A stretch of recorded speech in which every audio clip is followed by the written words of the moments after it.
নমস্কার বন্ধুরা, আপনারা কেমন আছেন? আশা করি ভালো আছি। আমিও ভালো আছি। আমরা কিছুদিন আগে গিয়েছিলাম আলেকজান্ডারে। ইজিপ্টেরই একটি পুরনো শহর আলেকজান্ডার।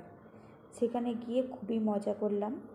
আমাদের ইন্ডিয়াতে যতগুলো বিচ আছে, সমুদ্রের পাড় আছে, মানে দীঘা, পুরী এসব জায়গা, ওর তুলনায় অনেকই সুন্দর একটি বিচ।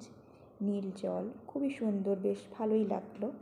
কিন্তু নিজের দেশের যে মায়া, সেই মায়াটা কিন্তু আর ছাড়তে পারছি না।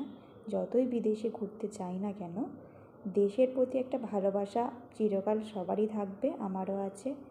তাই বিদেশে ঘুরেও আমার সেই দীঘার কথাই মনে পড়ে যাচ্ছে, দীঘার ঘোরার কথাই মনে পড়ে যাচ্ছে।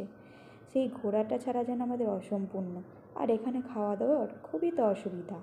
বাঙালিরা এখানে এসে খাওয়া দাওয়ার কী খাবার খাবে? এখানে প্রায় বাঙালি কোনো খাবার নেই বললেই চলে, পাওয়াও যায় না।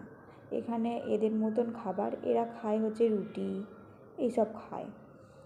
আর এই শর্মা রোলটাই খাবার মতন আছে। এখানে চিকেন শর্মা রোল পাওয়া যায়, ওই শর্মা রোলটাই আমরা খেয়ে, পিৎজা খেয়ে দিন কাটিয়েছি 3 দিন। কী কষ্টই না হয়েছিল। তখনই মনে পড়ে গেল দীঘার কথা। দীঘাতে কত রকমের সুস্বাদু খাবার দাবার, কাঁকড়া, পমফ্রেট, চিংড়ি, এখানে তো কিছুই পাওয়া যায় না। তাই ঘোরাটা হয়তো ভালো হয়েছিল, কিন্তু খাওয়া দাওয়ার দিক থেকে একদম ভালো লাগেনি। যখন পেটটাই ভরা নাই থাকবে, ঘুরতে কি আর ভালো লাগে বলো তোমরাই? হ্যাঁ, তবে খুবই সুন্দর জায়গাটা, লোকজনও খুব ভালো। তবে এখানে সবই ঠিক আছে, কিন্তু এখানে দালালে ভর্তি, মানে হোটেলের দালাল। এখানে বলতে গেলে হোটেল পাওয়াটা খুবই মুশকিল। এত পরিমাণে ভেরিফিকেশান হয়। আমরা পাসপোর্ট নিয়ে এসেছিলাম, তারপরেও আমরা হোটেল পাচ্ছিলাম না। কেননা আমাদের ম্যারেজ রেজিস্ট্রি সার্টিফিকেট ছিল না, যার কারণে আমাদের বিবাহিত বলে কেউ এই করছে না, ঠিক আছে? যার কারণে আমাদের কী বলবো, হোটেল পাওয়াটা খুবই মুশকিল হয়ে গেছিলো। কিন্তু একটা দাদাভাই ছিল মোহাম্মদ নামে, সেই দাদাভাইটাই আমাদের সঙ্গে যোগাযোগ করে আমাদেরকে একটি হোটেলে নিয়ে গেল। সেখানে দেখলো পাসপোর্টগুলো সবই ঠিকঠাক আছে। দেখার পরে পাসপোর্টের প্রিন্ট করে তারপরে আমাদের ছাড়লো আর কি।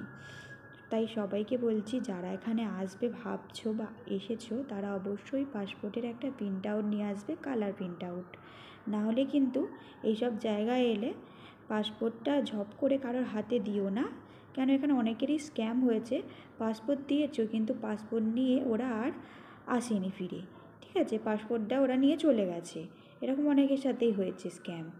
তারা হয়তো হোটেল দেখাবে, কিন্তু হোটেলটাও ঠিক জায়গায় দেখাবে না, আপনার ভালো লাগবে না।